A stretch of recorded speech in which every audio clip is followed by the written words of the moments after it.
আপনারা জানেন যে গতকালকে এই কূটনৈতিক পত্রটা হস্তান্তর করা হয়েছে এবং এখন পর্যন্ত আমাদের জানা মতে সরকারি চ্যানেলে আমরা কোনো উত্তর পাইনি।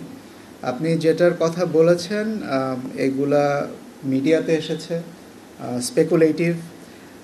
এই মুহূর্তে এটা নিয়ে কোনো মন্তব্য আমরা করব না, বরঞ্চ আমরা অপেক্ষা করব ভারত সরকারের উত্তরের জন্য।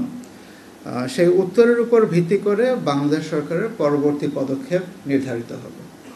আমি কি একটা প্রশ্ন করতে পারি? বর্তমানে পলাতক প্রধানমন্ত্রী, সাবেক প্রধানমন্ত্রী স্ট্যাটাসটা কি ভারত আপনাদেরকে জানিয়েছে কিনা? সে এখানে নাগরিকত্ব নিয়েছে কিংবা অ্যাসাইলাম নিয়েছে, যা খুশি তাই করেছে, কোনো সমস্যা নেই, সেটা স্পেসিফিকলি আপনাদেরকে জানিয়েছে?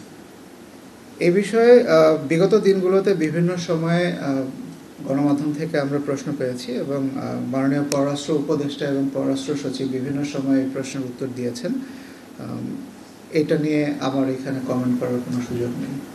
সরাসরি এটার উত্তর দেওয়া কঠিন হবে, কারণ আপনারা যদি এক্সট্রাডিশন ট্রিটিটা দেখেন, আমি যতটুকু মনে করতে পারি এখানে কোনো টাইম লিমিট মেনশন করা নাই।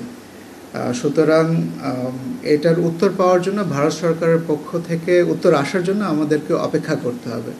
আমরা একটা সময় পর্যন্ত নিশ্চয়ই দেখব, যে কোনো জিনিসের উত্তর দেওয়ার একটা স্বাভাবিক সময় আছে। যদি সেই সময়ের মধ্যে উত্তর না আসে তাহলে এটার আরেকটা তাগিদপত্র দেওয়া হবে, আবার জানানো হবে যে আমরা এটার জন্য উত্তর এক্সপেক্ট করছি।